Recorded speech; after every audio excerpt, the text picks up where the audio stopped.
Joseph Raymond McCarthy was born on a small farm in Grand Chute, Wisconsin. After graduating from Marquette University with a law degree and serving as a judge for the U.S. Marine Corps for 10 years, he worked his way up the political ladder. Little did he know he was to become one of the most infamous U.S. senators of the century, a man who destroyed lives and spread fear. After World War I, the fear of communism, known as the Red Scare, terrified many Americans, and in 1953 drove Senator McCarthy to ask those he interrogated, "Are you now, or have you ever been, a member of the Communist Party?" But where did this fear come from?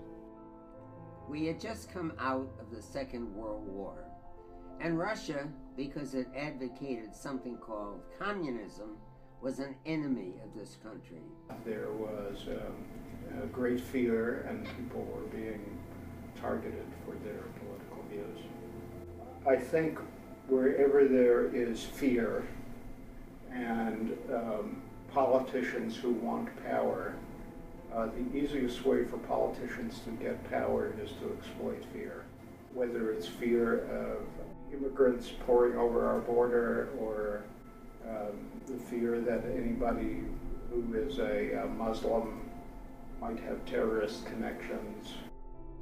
We were very fearful of communism during the McCarthy era, and when the House Un-American Activities Committee called all these people in as witnesses, the assumption was that they were spies for Russia. And this is how McCarthy framed all of his hearings. There are spies in the War Department, said McCarthy. The assumption was that communists wanted to overthrow the government. You know, it's sort of a primal boogeyman fear that somebody is going to get us, somebody is going to undermine the American way of life. Senator McCarthy created an atmosphere of antagonism when he was in the Senate in the 50s, making unfounded charges against the War Department. He simply indicted people on the basis of association, and this is what he did with Pete Seeger. Pete Seeger, a popular folk musician, had very strong opinions on political matters, and did, in fact, believe in the ideals of communism. As a result, McCarthy saw him as an enemy of the United States. Seeger, however, consistently stood up for his beliefs, especially when subpoenaed by House Un-American Activities Committee, led by McCarthy, the aim of which was to remove alleged communists from the U.S. government, military, and civilian organizations. The whole intent of McCarthyism was to discredit people like Pete Seeger and those who supposedly believed in overthrowing the government by force. McCarthy, however, was unsuccessful in this attempt, and Seeger stood strong. When questioned, Seeger testified, "I am not going to answer any questions as to my association, my philosophical or religious beliefs, or my political beliefs, or how I voted in any election, or any of these private affairs. I think these are very improper questions for any American to be asked, especially under compulsion such as this."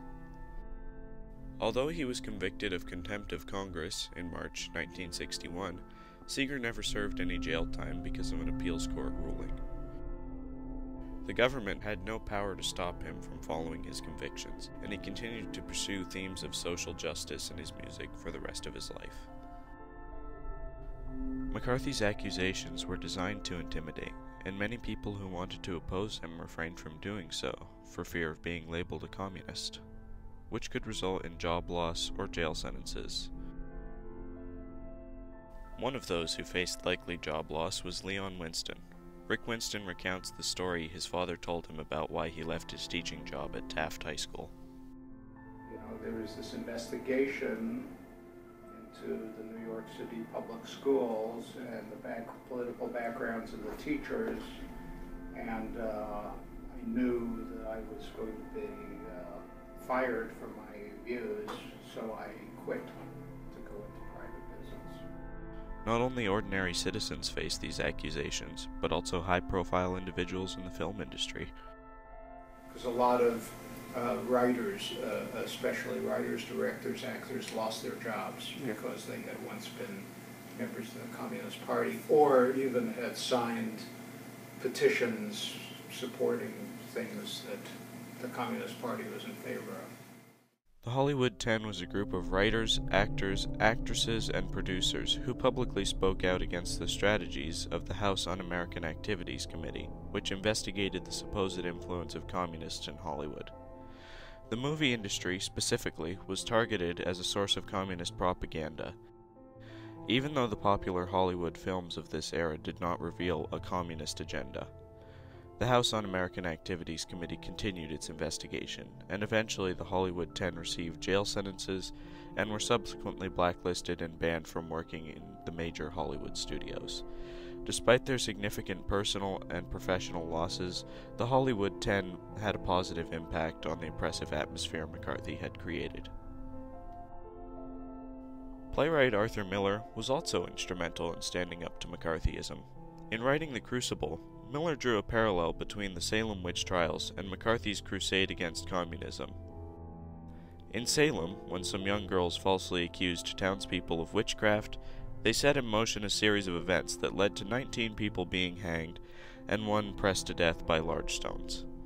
McCarthy, too, falsely accused hundreds of people of communism. In writing The Crucible, Arthur Miller drew attention to the perils of witch hunts.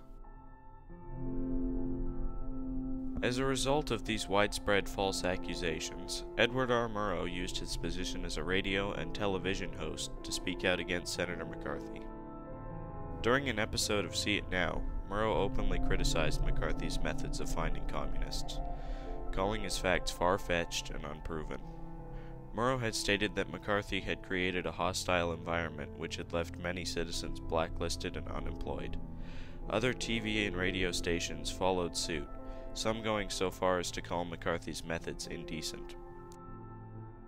Soon, though, public opinion began to shift. After a Senate committee condemned his methods as inexcusable and reprehensible, McCarthy was removed from office in 1954.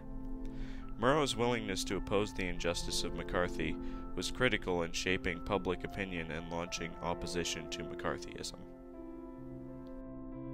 McCarthy's witch hunt had pervasive effects, with many alleged communists blacklisted or otherwise shunned. Those who opposed his tactics, often in the face of serious personal and professional sacrifices, are now celebrated for their courage in standing up to injustice.